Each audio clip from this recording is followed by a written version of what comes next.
In this video, we're computing the geometric area bounded by f of x equals secant x and g of x equals 1 plus tangent x on the interval negative pi over 4 to pi over 4. So when we say geometric area, we mean it all counts as positive area. So we're not talking about signed area here. So we're going to do this problem in two different ways, and I'm going to start with an approach that exploits the symmetry of these functions. And that's actually going to cut out at least 3/4 of the work for the problem. So we're talking about a really powerful symmetry trick in this particular example. After we get that figured out, we'll redo the problem with the more standard approach to finding the area between two curves, and then we'll show the two answers agree. And even that process of just showing the two answers are equivalent is really instructive in this problem because we get deep into some log properties. So the idea with the symmetry approach is that we see a symmetric integration interval and we see that f of x is an even function, meaning that it has symmetry about the y-axis.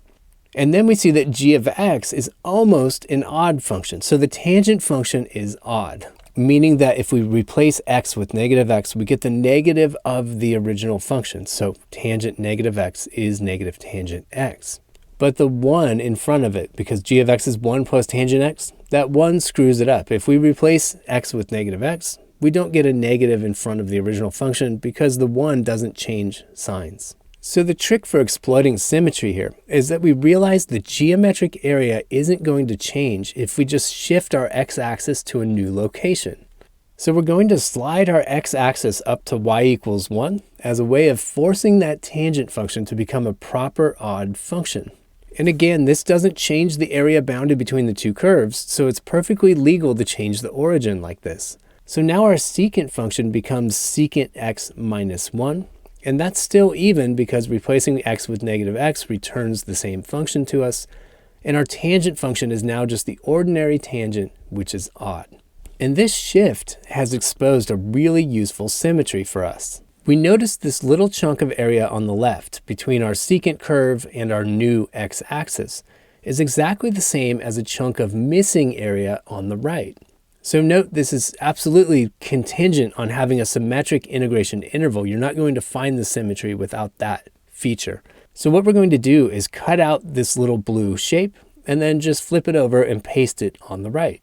And now things are starting to get really simple because I realize what I'm looking at is just the geometric area bounded by the tangent function between the tangent function and the x-axis on the interval negative pi over 4 to pi over 4. But when we go to compute this area, it gets even simpler than that because I realize the area on the right and left, because this function is symmetric about the origin, those two areas have exactly the same value. So all I have to do to get my total area now is take twice the integral of this function on the interval 0 to pi over 4. So now we just have to guess the antiderivative of the tangent function. So we get 2 times the natural log of the absolute value of secant x. That's how that antiderivative turns out. And I'll post a link to the video where that was first derived. And we're going to evaluate this from 0 to pi over 4. Now, if I look at the lower limit real quick, that's really convenient because the secant of 0 is 1 over the cosine of 0, which is 1. And the natural log of 1 is 0. So this contributes nothing to our final answer. All I have to do is evaluate that upper limit. So we sub in pi over 4, and I end up with 2 natural log secant pi over 4. That's a positive quantity, so I don't need the absolute value bars. And again, secant is 1 over the cosine. So the cosine of pi over 4 is 1 over root 2. 1 over that is root 2. So I end up with 2 natural log root 2. Now I can use log properties to clean things up a little bit. Square root of 2 is 2 to the 1/2, but I can bring the 1/2 down in front and cancel the 2. So I end up with this simple answer for my area integral. It's just natural log 2. Okay, so that's the absolute best way to answer this question. And as we're going to see by taking the more traditional approach to it, we just saved at least 3/4 of the work compared to the standard approach to this problem. So let's start from scratch and just apply the standard methods to this. So the standard approach to the area bounded between two functions is that we split the integration interval at the intersection of the two functions, because that's the point where we're reversing the order of which function is on top. So we start by focusing on the left area first. And what we do is we visualize an area increment, and that has a height of f of x minus g of x. The reason we wrote it in that order is because f of x is above g of x, and that guarantees the height is going to be a positive number, so our area counts as positive here.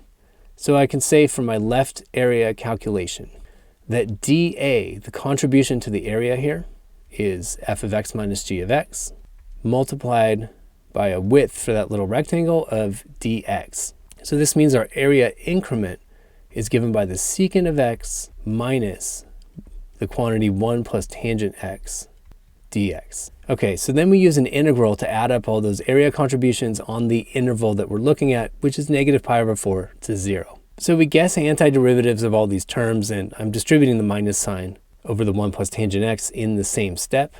And the antiderivative of secant is the natural log of the absolute value of secant plus tangent. Then I end up with minus the antiderivative of 1, which is x, and then minus the antiderivative of tangent x, which is natural log absolute value secant x. So we have to evaluate this whole thing from negative pi over 4 to 0. So when I look at subbing in the upper limit, looking at my first term, the secant of 0, again, that's just 1, and the tangent of 0 is 0. So I end up with the natural log of 1, which is 0. Subbing in 0 for x in my linear term, just replace x with 0, and I get 0.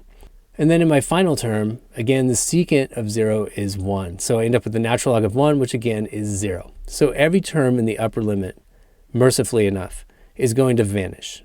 The only survivor here is my lower limit, which I need to subtract. So then I sub in negative pi over 4 for x, and I end up with the natural log of the secant of negative pi over 4. That's 1 over the cosine of negative pi over 4, which is just 1 over root 2. So this gives me a square root 2. And then I have a plus tangent negative pi over 4, which is negative 1. Then in my linear term, I end up with negative x, which when I replace x with negative pi over 4 is a positive pi over 4. And then in my final term, minus natural log secant of x. So I end up with minus natural log root 2. Okay, so there's our left area bounded between these two functions, and now we have to move on to the right area. And this has to be defined a little differently because now g of x is on top, and we need our area increment to count as positive. So now we use g of x minus f of x as the height of an area increment, and we start to construct our right area. So dA, a small contribution to the area here, that's g of x minus f of x times dx. And subbing in the definitions of our functions, that's 1 plus tangent x minus secant x dx. And setting up our area integral, that's the integral from 0 to pi over 4. And so we're integrating 1 plus tangent x minus secant x dx on 0 to pi over 4. Now all the antiderivatives are the same because all the terms in all these functions are the same. So I end up with x plus natural log absolute value secant x minus natural log absolute value of secant x plus tangent x, all evaluated from 0 to pi over 4. Now we remember this whole thing is going to vanish when we sub in 0 for x. So replacing the x with 0 in the first term is 0. In the second term, I get a natural log secant of 0, which is natural log of 1. In the third term, tangent of 0 is 0, secant of 0 is 1, and I end up with another natural log 1 canceling out. So all we're worried about this time is the upper limit, and this gives us pi over 4 plus the natural log of the secant of pi over 4, but that's 1 over cosine pi over 4, which is 1 over root 2. So again, I end up with natural log square root 2. And then I end up with the natural log secant of pi over 4, which again is root 2, plus the tangent of pi over 4, which is 1. Okay, so now it's time to get the total area bounded between these functions, which is the left area added to the right area.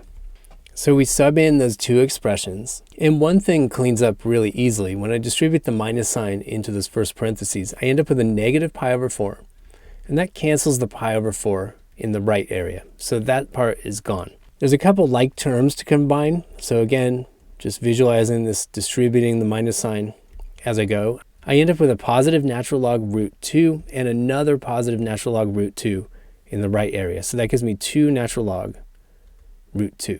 Now the next part doesn't clean up so easily, and this is where it gets really interesting.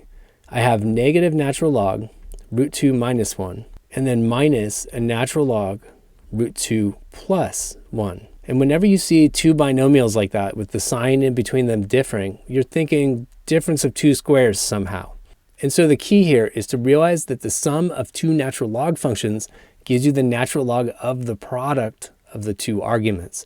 So if I factor a minus sign out, I just have two logs added to each other. And this simplifies to the natural log of the product of those two arguments. And again, when I see that kind of symmetry, multiplying two binomials with a sign differing between them, I know it's going to clean up as a difference of two squares. So in the next step, I'm going to do a little bit to simplify the first term as I go.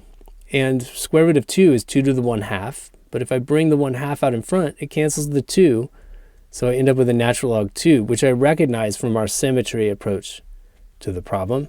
And then in my second term, I end up with the natural log of the product of these two binomials. So I do this term by term, and I see the cancellation of the cross terms coming. When I multiply the first terms, that's square root of 2 times itself, which is just 2. And then I end up with a plus root 2 minus root 2. There's the cancellation you get for a difference of two squares. And then the final term here is going to be minus 1.